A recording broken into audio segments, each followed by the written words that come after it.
first chapter, Business, Trade and Commerce. This is based on CBSE syllabus with reference to NCERT book. आज इस chapter में जो topic हम discuss कर रहे हैं वो है बिजनेस. बिजनेस क्या होता है, concept of business, characteristics of business activities and comparison of business profession and employment. Business क्या है, व्हाट इज़ बिजनेस? मोटे तौर पे अगर हम बात करें, बिजनेस एक अपने आप में एक इकोनॉमिक एक्टिविटी है. कोई भी एक ऐसी एक्टिविटी जिसमें कुछ सामान खरीदा जाता है या बनाया जाता है और उसको फिर हम सेल आउट करते हैं. वो आपका कोई प्रोडक्ट भी हो सकता है, कोई सर्विस भी हो सकती है, और उसके बदले हम प्रॉफिट जनरेट करते हैं, यानी कि फ़ायदा हमको होता है. वो इकोनॉमिक टर्म्स में भी हो सकता है या किसी दूसरे टर्म में भी हो सकता है. कोई भी ऐसी इकोनॉमिक एक्टिविटी जिसमें हमको फ़ायदा मिलता है इन एक्सचेंज ऑफ प्रोडक्ट और सर्विसेज, उसको हम बिज़नेस कहते हैं. अगर मैं बिज़नेस की स्टार्टिंग की बात करूं, मतलब बहुत शुरुआत में जब हम ह्यूमन बींग्स डेवलप हुए और हम लोगों ने खेती वेती शुरू की, तो हमारे पास जो था वो हमारे खेत थे जिसमें अनाज पैदा होता था. तो हर जगह हर तरह का अनाज पैदा नहीं हो पाता. क्लाइमेटिक कंडीशंस अलग अलग होती हैं, उस क्लाइमेटिक कंडीशंस के अकॉर्डिंग हर जगह अलग तरह का अनाज पैदा होता था. अब मान लीजिए किसी क्लाइमेटिक कंडीशन में चावल उगाया जा रहा है, दूसरी क्लाइमेटिक कंडीशन, दूसरे इलाके की क्लाइमेटिक कंडीशन ऐसी है जहाँ गेहूं का उत्पादन हो सकता है या मक्के का उत्पादन हो सकता है, मेज का उत्पादन हो सकता है. तो उस समय पे पैसा मनी नहीं चलता था. बार्टर सिस्टम कहते थे उसको. बार्टर का मतलब होता है एक्सचेंज सिस्टम. जिसको चावल की ज़रूरत थी लेकिन उसके खेत में सिर्फ गेहूं की फसल होती थी, यानी कि वीट की फसल होती थी, उसको राइस चाहिए, तो वो क्या करता था, उस एरिया में चला जाता था, उस रीजन में चला जाता था जहाँ पे राइस की वो हो रही है, आपकी खेती हो रही है. तो वो लोग आपस में अपने प्रोडक्ट को एक्सचेंज कर लेते थे, जिससे उनकी अपनी ज़रूरतें पूरी हो जाती थी. अब मान लीजिए खेत है, खेत में हल चलाना है, तो हर किसी को हल चलाने के लिए जो इक्विपमेंट चाहिए वो इक्विपमेंट हर कोई बनाना नहीं जानता था. कुछ ऐसे कारीगर थे, कुछ ऐसे हुनरमंद लोग थे जो वो हल क्राफ्ट कर पाते थे, लेकिन उनके पास खेती नहीं थी, तो वो अपना अनाज नहीं उगा पाते थे. तो उनका पेट कैसे भरेगा अनाज से? तो वो यही इक्विपमेंट बना के, हल बना के, या आपके कल्टीवेशन से रिलेटेड, क्रॉप से रिलेटेड जो भी आपके सामान है, टोकरी है, हल है, इस तरह के जो इक्विपमेंट्स हैं वो बना के उसके बदले वो अनाज ले लेते थे. तो उसको हम लोग बाटा सिस्टम कहते थे, एक्सचेंज सिस्टम. फिर धीरे धीरे जैसे जैसे हम लोगों ने तरक्की की, हम लोगों को अकल आई, समझदारी आई, कुछ चीज़ों की खोज हुई, हम लोगों ने मेटल खोजना शुरू कर दिया. हम मेटल खोजने में कामयाब रहे. मेटल का मतलब हो गया आपका चांदी हो गया, सोना हो गया, कॉपर हो गया, आयरन हो गया. तो ये सारी चीज़ें हमने जब खोज ली तो हमको पता चला कि आयरन जो है वो बहुत तेज़ी से, बहुत अच्छी मात्रा में मिल जाता है. तो जो चीज़ की क्वांटिटी ज़्यादा हो जाती है उसकी वैल्यू कम हो जाती है. सोना बहुत ही मुश्किल से मिलता था, तो सोने की वैल्यू ज़्यादा हो गई. तो जो आयरन हुआ, आयरन के इक्विपमेंट्स बनाने में इस्तेमाल होने लगा, और सोने का इस्तेमाल होने लगा, गोल्ड का इस्तेमाल होने लगा एज अ मनी, पैसे के रूप में. अब आपको बार्टर सिस्टम की ज़रूरत नहीं थी. आप गोल्ड दे के किसी से कुछ सामान ले सकते थे, अपनी ज़रूरत का सामान ले सकते थे, इक्विपमेंट ले सकते थे, अनाज खरीद सकते थे, अपनी ज़रूरत की चीज़ें, कपड़े खरीद सकते थे. उसमें गोल्ड और सिल्वर यूज़ होने लगा, कॉपर यूज़ होने लगा. इस तरीके से धीरे धीरे इंसानी सभ्यता जैसे जैसे आपकी डेवलप करती रही, वैसे वैसे बिजनेस का trend time to time change होता रहा. जैसे जैसे हम चीज़ों में और ज़्यादा एडवांस होते चले गए तो बिज़नेस का ट्रेंड चेंज होता गया. और करते करते एक समय ऐसा आया जब करेंसी जो थी वो पेपर करेंसी के रूप में आ गई. गोल्ड आज भी मान्यता रखता है, अपने आप में एक इंटरनेशनल करेंसी के रूप में रोल प्ले करता है, क्योंकि गोल्ड आज भी बहुत ही मुश्किल से मिलता है. और उसके अलावा हर कंट्री की अपनी अपनी पेपर करेंसी होती है, अपनी अपनी करेंसी की वैल्यूएशन होती है. वो इकोनॉमिक्स का एक डिफरेंट चैप्टर है. लेकिन अब जो बिज़नेस है वो इन टर्म्स ऑफ मनी होता है, पेपर मनी के रूप में, जो अलग अलग फॉर्म्स में एक जगह से दूसरी जगह ट्रांजैक्ट हो सकता है.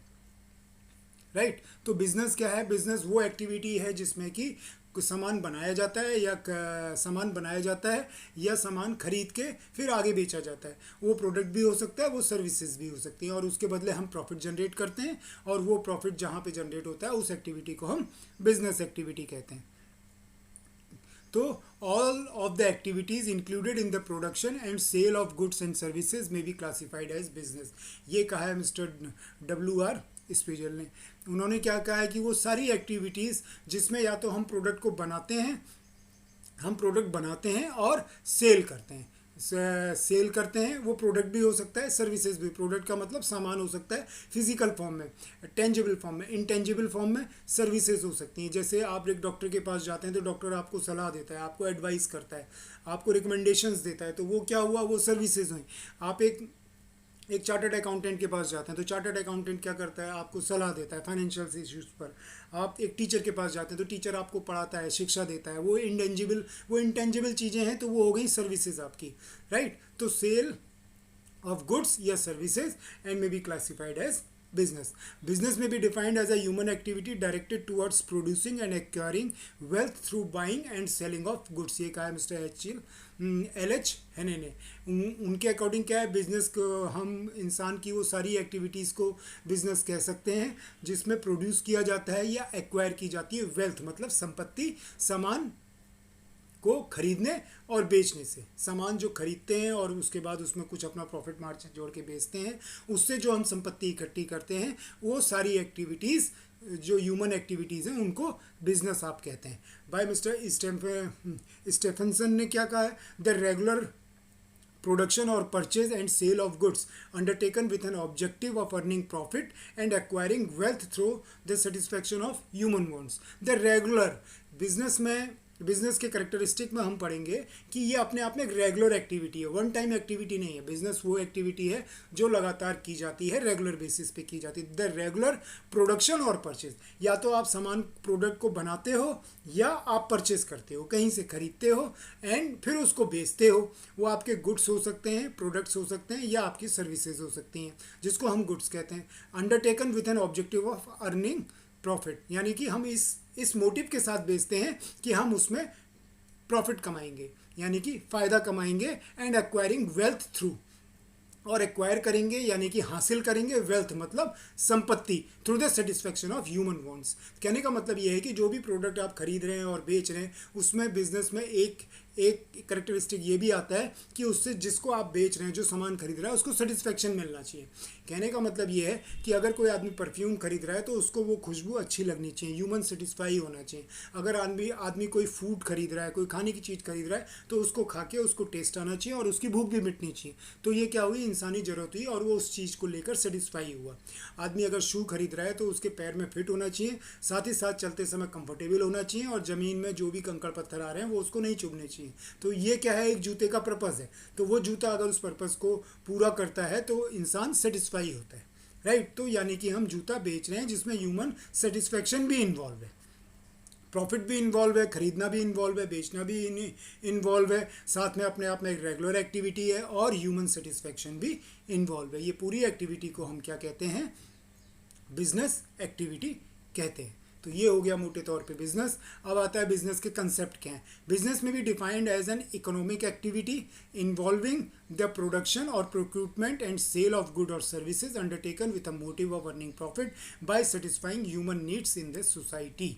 यही जो अभी हम बात कर रहे थे, बिजनेस में भी defined as an economic activity. Business वो एक्टिविटी है जो इकोनॉमिक है। इकोनॉमिक का मतलब जिसमें आपका पैसा इन्वॉल्व है और जिससे आप फ़ायदा अर्न करते हैं, राइट। ये एक इकोनॉमिक एक्टिविटी है इन्वॉल्विंग द प्रोडक्शन और प्रोक्यूरमेंट। प्रोडक्शन का मतलब आप सामान को, जो भी गुड्स हैं, जो भी हैं, या तो आप उसको बना रहे हैं, खुद मैन्युफैक्चर कर रहे हैं, या प्रोक्यूर कर रहे हैं यानी कि आप कहीं से खरीद रहे हैं। एंड सेल, और उसके बाद उसको बेच रहे हैं। आपने बनाया या खरीदा, उसके बाद उसमें अपना मार्जिन, अगर आपने बनाया तो कॉस्ट ऑफ प्रोडक्ट हो गया, प्लस उसमें आपने अपना प्रॉफिट जोड़ दिया तो वो आपका सेलिंग प्राइस हो गया, राइट। अगर आपने प्रोक्यूर किया है तो बनाया प्रोडक्ट आपने ले लिया, उसमें अपना प्रॉफिट मार्जिन जोड़ा, राइट। तो वो जो प्रॉफिट मार्जिन जोड़ने के बाद जो प्रोडक्ट का प्राइस बना वो हो गया आपका सेलिंग प्राइस। उसके बाद आपने वो गुड्स हैं या सर्विसेज हैं वो आपने सेल कर दी, तो उससे जो प्रॉफिट अर्न हुआ, sale of good and services red mark किया हुआ, undertaken with a motive of earning profit. इसमें आपको फ़ायदा होना चाहिए, तभी आप इसको बिजनेस कहेंगे। By satisfying human needs in the society, समाज में जो लोगों को ज़रूरत है वो ज़रूरत सेटिस्फाई होनी चाहिए इंसान को। तो ये हमारे अपने आप में एक बिजनेस कंसेप्ट बन जाता है। बिजनेस में भी defined as a economic activity, पैसे से रिलेटेड एक्टिविटी है involving the production and procurement. या तो आप प्रोडक्ट बनाते हैं या खरीदते हैं और फिर उसको बेचते हैं, वो प्रोडक्ट भी हो सकता है, सर्विसेज भी हो सकती हैं, प्रोडक्ट क्या होता है? वो फिजिकल प्रोडक्ट जिसको हम हाथ में पकड़ सकते हैं, देख सकते हैं, छू सकते हैं फिजिकली फॉर्म में, वो सारे के सारे प्रोडक्ट होते हैं। फिर वो चाहे सोप हो, चाहे टूथपेस्ट हो, चाहे ऑयल हो, शूज़ हो, कोई भी चीज़, वो सब हो गए आपके गुड्स में, प्रोडक्ट्स में आ गए। गुड्स में, प्रोडक्ट्स में सर्विसेज वो हो गई जो इंटेंजिबल फॉर्म में होती है। जैसे मैंने आपको बताया, एक टीचर है वो आपको पढ़ाता है तो वो सर्विस प्रोवाइड करता है टीचिंग की। एक डॉक्टर है वो कंसल्टेंसी देता है तो वो क्या है? वो सर्विसेज हैं। इन सब में ये सब अपने आप में एक इकोनॉमिक एक्टिविटी होती है, undertaken with a motive of earning profit. ये इसमें मोटिव क्या रहता है कि हमको फ़ायदा कमाना है, हमको पैसा कमाना है, हमको वेल्थ, अपनी संपत्ति जोड़नी है बाई सेटिस्फाइंग। इससे ह्यूमन नीड्स की जो समाज में इंसान की ज़रूरत है वो सेटिस्फाई होती है। Business concept is the foundation of idea behind a business. Thus it is intended to provide meaningful direction for the purpose of developing a business plan and launching a firm. business concept क्या है? वो एक idea है business को set करने के पीछे। उसमें क्या है कि इसमें दिया हुआ जैसे मिशन है, बिजनेस मॉडल है, क्वालिटी है, कंपटीटिव एडवांटेज है, कस्टमर नीड्स एंड सोशल है। इसके पीछे का कंसेप्ट क्या कहता है कि जब भी कोई एक बिजनेस बनाता है या कोई एक फर्म लॉन्च करता है, एक इंटरप्राइज लॉन्च करता है, एक कंपनी को लॉन्च करता है, तो उसके पीछे एक मिशन होता है, यानी कि उसका एक मकसद होता है। अगर सपोज करके लेट, अभी हमने एक शू का एग्जांपल लिया था, एक जूते का एग्जांपल ले लो। तो एक आदमी ने मन बनाया या कि एक ग्रुप ने मन बनाया कि एक कंपनी डालते हैं जो जूता बनाएगी, जो शूज़ बनाएगी। तो उसके पीछे मिशन क्या है कि हमें एक अच्छा शू बनाना है, कंफर्टेबल शू बनाना है। आज की लोगों की डिमांड है कि लाइट वेट होना चाहिए, लाइट वेट होना चाहिए। अब वो अपने आप में उसको वो डिस्क्राइब कर लेंगे किस तरह का जो शू होगा, और ये कोशिश करेंगे कि एक रीज़नेबल रेट में हो, मार्केट में अच्छा पेनिट्रेट करे। ये उन्होंने अपना एक मिशन तय कर लिया। उसके बाद अपना बिजनेस मॉड्यूल बना लेते हैं, बिजनेस मॉडल बना लेते हैं। बिजनेस मॉडल का क्या मतलब हुआ? बिजनेस मॉडल का मतलब हुआ कि वो जो फर्म बनाएंगे, जो कंपनी उन्होंने बनाई है जिसमें वो शूज़ बना रहे हैं, उसका बिजनेस मॉडल क्या होगा? कहाँ से हम रॉ मटेरियल लेंगे, किस तरह से फैक्ट्री डालेंगे, फैक्ट्री में किस तरह से प्रोडक्शन होगा, प्रोडक्शन में क्या क्वालिटी होंगी, क्या किस क्वांटिटी में हम वो चीज़ बनाएंगे, शूज़ बनाएंगे, क्वालिटी में कितने तरह के साइज होंगे, उन साइज़ों के क्या क्या मॉडल्स होंगे। मॉडल इन द सेंस हम स्पोर्ट्स कैटेगरी में जा सकते हैं, शूज़ की कैजुअल कैटेगरी में जा सकते हैं, बच्चों के शूज़ बना सकते हैं, फैंसी शूज़ बना सकते हैं, उसके साथ स्लीपर्स बना सकते हैं। तो ये सब क्या हो गया? अपने आप में एक बिजनेस मॉडल टाइप का हमने बना लिया। रॉ मटेरियल लेंगे, ऐसे बनाएंगे, ये डिज़ाइन, ये क्वालिटी, इसमें हमारा ये डिपार्टमेंट होगा, ऐसा डिपार्टमेंट होगा, ये डिपार्टमेंट काम करेगा, इस डिपार्टमेंट का ये काम होगा। मार्केट में हम इस तरीके से अपने प्रोडक्ट को रखेंगे, क्रेडिट पे देंगे या कैश पे देंगे। क्रेडिट देंगे तो क्रेडिट की लिमिट क्या होगी? ये सारी चीज़ें जब आप फ्रीज करते हैं तो अपने आप में बिजनेस मॉडल बन जाता है। देन आप फ्रीज करते हैं क्वालिटी की, हमारे प्रोडक्ट की क्वालिटी स्टैंडर्ड क्या रहेगी। हम एक लो क्वालिटी प्रोडक्ट बना रहे हैं, लो लेवल के क्वालिटी का प्रोडक्ट बना रहे हैं, ऑप्टिमम लेवल का बना रहे हैं, या एक बेस्ट क्वालिटी का प्रोडक्ट बना रहे हैं। ये डिपेंड करता है मार्केट की पोजीशन क्या है, मार्केट में किस तरह की डिमांड है, प्लस आपकी अपनी कितनी कैपेसिटी है, आपकी टेक्नोलॉजी कैसी है। उस तरह से आप अपनी क्वालिटी फ्रीज करते हैं। कंपिटिटिव एडवांटेज आपको मिलता है कि मार्केट में किस तरह के शूज़ अवेलेबल हैं, किस तरह की शूज़ की मार्केट है, उसमें कितने का आपके कंपटीटर्स हैं, कितने लोग किस तरह के बना रहे हैं, और आपने क्या सेट किया है। सपोज करके मार्केट में कैजुअल शूज़ की वैरायटी बहुत ही कम है। सपोज करके किसी एक मार्केट में आपने स्टडी की और पता किया कि इस मार्केट में कैजुअल शूज़ की वैरायटी बहुत कम है, तो आप ज़्यादा फोकस अपने बिजनेस मॉडल में ये रखेंगे कि हम कैजुअल शूज़ का ज़्यादा प्रोडक्शन करेंगे with very very vast variety, बहुत ज़्यादा वेराइटीज़ उसमें रखेंगे ताकि हम मार्केट में आसानी से पेनिट्रेट कर सकें। क्यों? क्योंकि इससे हमको कॉम्पिटिटिव एडवांटेज मिलेगा। वहाँ पे शूज़, कैजुअल शूज़ पे बहुत ही लिमिटेड डिज़ाइन है, हमारे में वेराइटी होगी तो हम मार्केट आसानी से ग्रास्प कर सकते हैं। ये क्या हो गया? कॉम्पिटिटिव एडवांटेज होगी। कस्टमर नीड, कस्टमर क्या चाहता है, कस्टमर की क्या ज़रूरत है, कस्टमर का टेस्ट क्या है, फैशन क्या चल रहा है, ये कस्टमर की नीड्स हो गई। उसको लाइट वेट सामान चाहिए, हल्का चाहिए, प्राइस भी उसके ऑप्टिमम होने चाहिए, कलर भी किस तरह का टेस्ट है, लेडीज़ हैं तो किस तरह का कलर चाह रही हैं, बच्चे हैं तो किस तरह का कलर चाह रहे हैं, जेंट्स हैं तो किस तरह का कलर चाह रहे हैं, स्टूडेंट्स हैं तो किस तरह का कलर चाह रहे हैं। ये सारी कस्टमर्स की नीड हो गई, वो सारी चीज़ें आप पता करते हैं। फिर उसके बाद सोशल रिस्पॉन्सिबिलिटीज़ आपकी कुछ हो जाती हैं। सोशल एक जिम्मेदारी आपकी बनती है, सामाजिक जिम्मेदारी। आप फैक्ट्री डाल रहे हैं, कंपनी डाल रहे हैं, तो आप कोशिश करेंगे, प्रोडक्शन कर रहे हैं तो पॉल्यूशन कम से कम फैले, या इस तरह का प्रोडक्ट बनाएं, इस तरह की मशीन और टेक्नोलॉजी का इस्तेमाल करें कि सोशली बेनिफिट हो।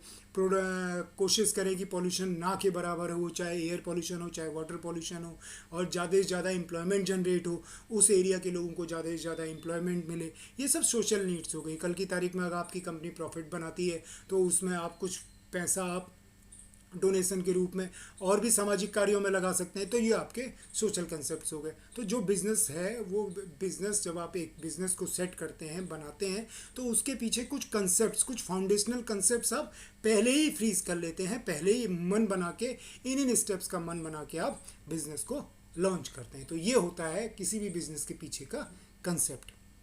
अब आता है करेक्टरिस्टिक्स ऑफ बिजनेस एक्टिविटीज़।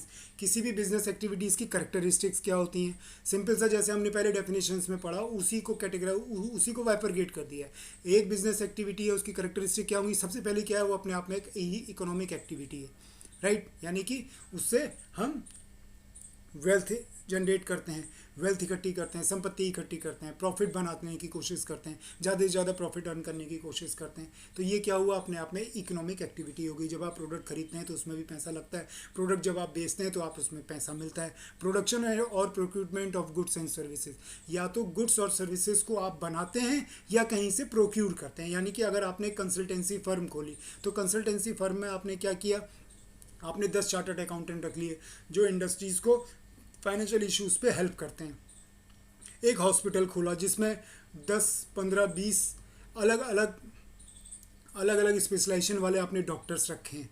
तो ये क्या हुआ? आप सर्विसेज दे रहे हैं, आपने सर्विसेज प्रोक्यूर की, यानी कि डॉक्टर्स का जो कंसल्टेशन है वो आपने बाहर से प्रोक्यूर किया, यानी कि लिया। वो आपने डॉक्टर्स के साथ कुछ प्राइस तय किया। एक डॉक्टर ने कहा भाई मैं अगर एक पेशेंट देखूंगा आपके हॉस्पिटल में तो मैं आपसे चार्ज करूंगा 100 रुपीज़। हॉस्पिटल ने वही कंसल्टेशन चार्ज कस्टमर से वो 120 रुपीज़ लेने लगे। तो क्या हुआ? डॉक्टर के पास एक पेशेंट आया, पेशेंट ने अपनी कंसल्टेशन ली उस हॉस्पिटल से और अपनी मेडिसिन प्रिस्क्राइब करा के वो ले गया, सेटिस्फाई हो गया।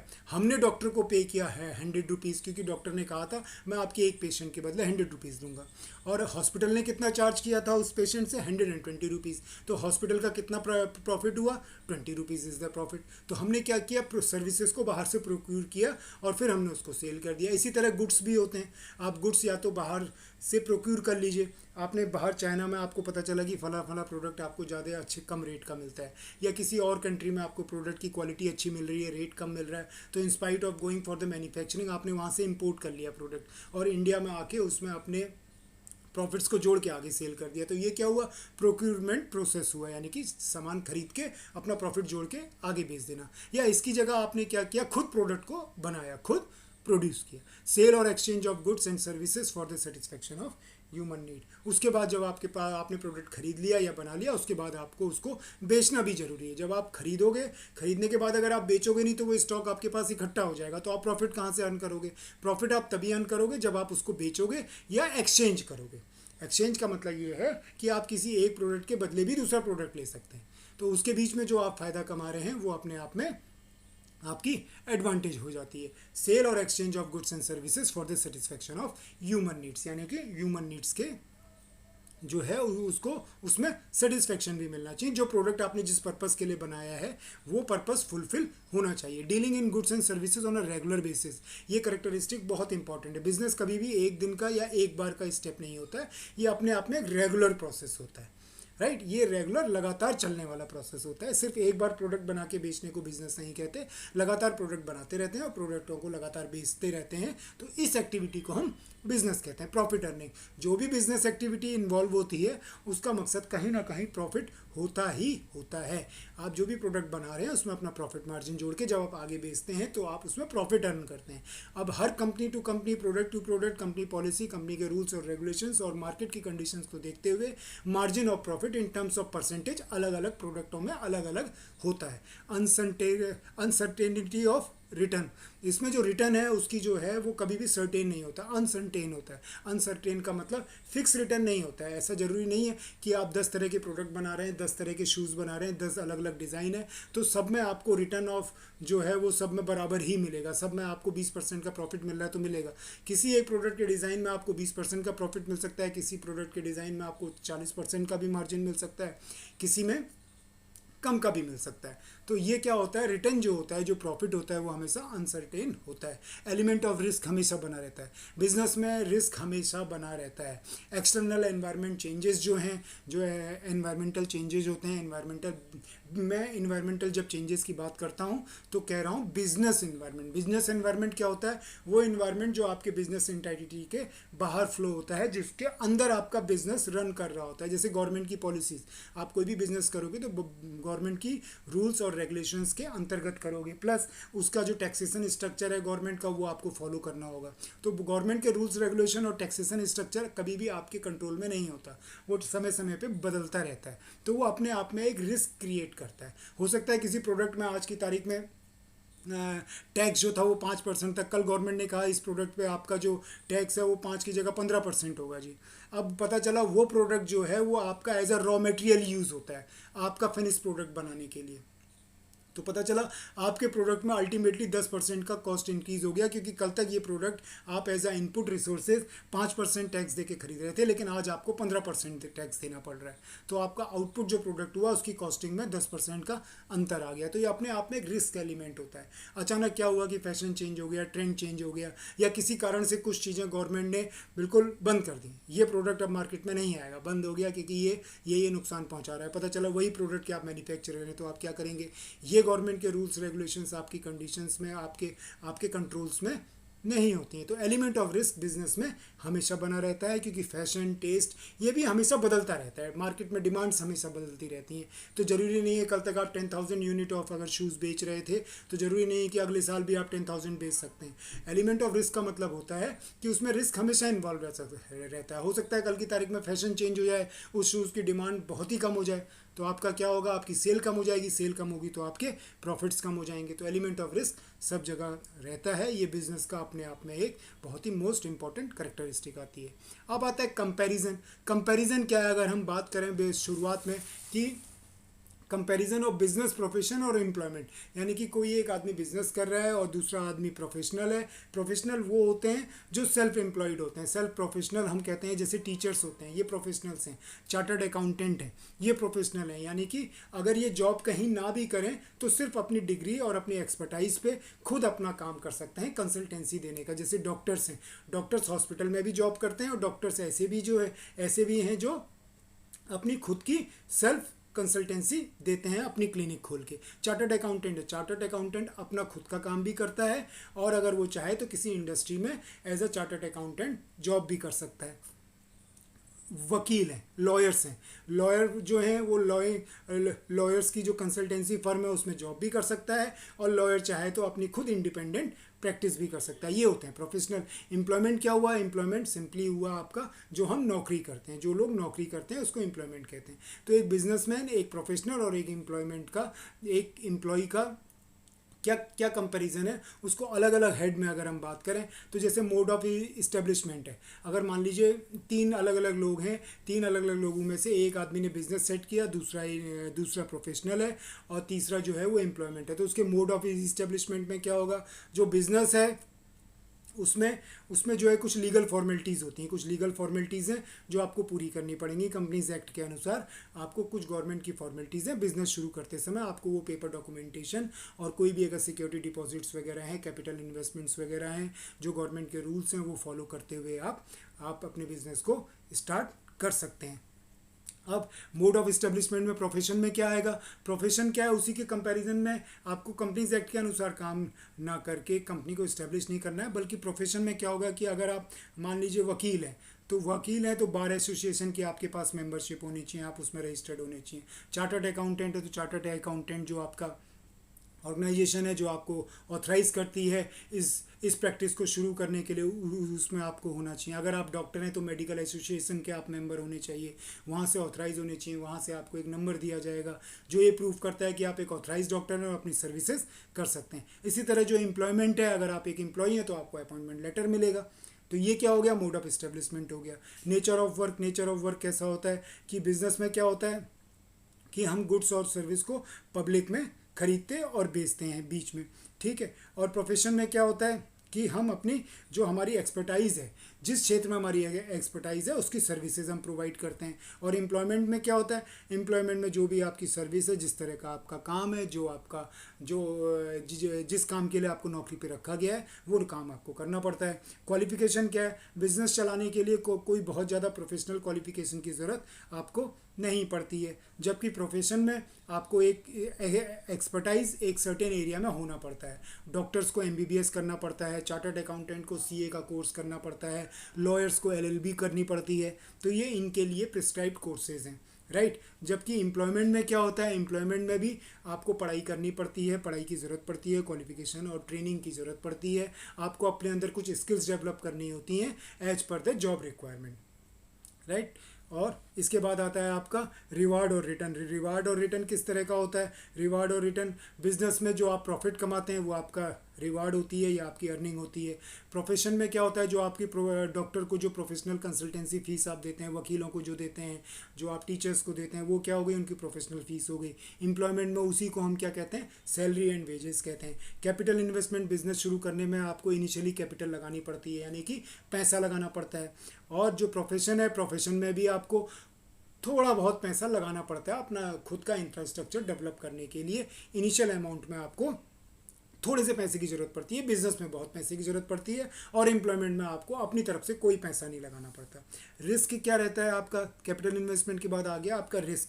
बिजनेस में हमेशा 24 घंटे 30 दिन महीने के रिस्क आपका बना रहता है। बिजनेस कभी भी आपका ऊपर नीचे हो सकता है, इरेगुलर बेसिस पे होता है, और रिस्क हमेशा उसमें इन्वॉल्व रहता है।